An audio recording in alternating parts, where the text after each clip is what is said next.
विपक्ष की बातें सुनी, जहां बीजेपी इसे मुखर रूप से समर्थन दे रही है, वहीं पर कांग्रेस और आरजेडी इसे आरएसएस का एजेंडा बता रही है। आपको बताते चले कि यूनिफॉर्म सिविल कोड के मामले पर जेडीयू एमएलसी खालिद अनवर ने कहा है कि यह देश के लोगों के लिए लाया जा रहा है या फिर पॉलिटिकल स्टैंड है। यूनिफॉर्म सिविल कोड के लिए गवर्नमेंट ने कोई ड्राफ्ट तय नहीं किया है। यदि चलाना है तो सरकार एक ड्राफ्ट तय करे। अगर ये देश हित में है तो इस पर किसी को ऐतराज नहीं होगा, लेकिन मकसद सिर्फ पॉलिटिकल होगा तो इस पर सवाल जरूर उठेंगे।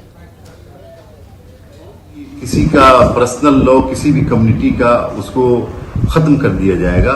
मसला इस बात का है कि गवर्नमेंट ने अभी तक कोई ड्राफ्ट तय नहीं किया।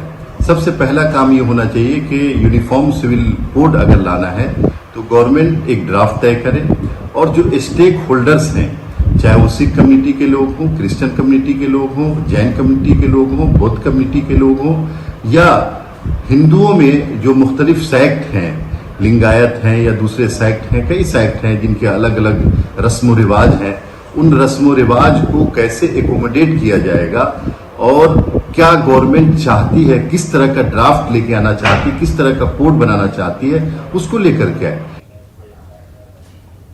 और चलिए अब जानते हैं कि आखिर यूनिफॉर्म सिविल कोड है क्या, यानी कि समान नागरिकता संहिता। इसे समझना बेहद ज़रूरी है क्योंकि इस पर लोगों में बहुत सी गलत फहमियाँ हैं और बहुत सी गलत धारणाएं। सबके लिए एक कानून इसका एक मूल रूप है।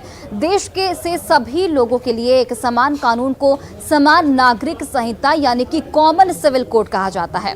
व्यक्ति किसी भी जाति या फिर धर्म का क्यों ना हो, उसके लिए देश में एक समान कानून लागू होगा।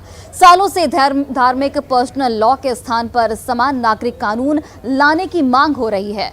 वर्तमान की अगर बात करें तो वर्तमान में मुस्लिम पर्सनल लॉ और ईसाई पर्सनल लॉ के तहत इन धर्मों के अपने कानून हैं। शादी, तलाक और जमीन जायदाद के मामले में इन धर्मों के अलग अलग कानून हैं। बीजेपी अपने घोषणा पत्रों में लगातार समान नागरिक कानून लागू करने का वादा करती आ रही है। अदालतें लगातार सरकार से समान नागरिकता कानून लाने की मांग कर रही है। संविधान के नीति निर्देशक तत्व में समान नागरिक संहिता का जिक्र भी है। संविधान की धारा 44 में समान नागरिकता संहिता का जिक्र है। हालांकि सरकारें नीति निर्देशक तत्वों को मानने के लिए बाध्य नहीं है।